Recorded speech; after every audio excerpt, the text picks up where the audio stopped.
Hi, welcome back on Do It Yourself channel. Today I'm gonna show you how to reset the oil service in your Mercedes S-Class.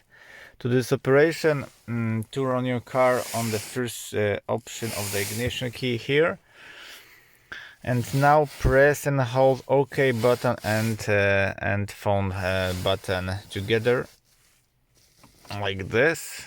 Press it and hold it, leave it, and go now for the Assist Plus Workshop. Service complete here. I'm gonna choose option by this button and accept by OK.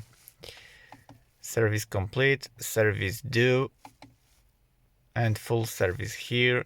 Choice oil which you change it of your car. For mine it's gonna be here.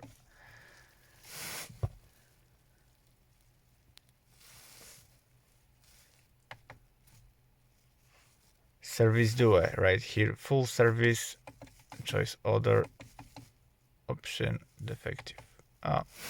Because I do right here before making the video, but I hope the option of your car is already done.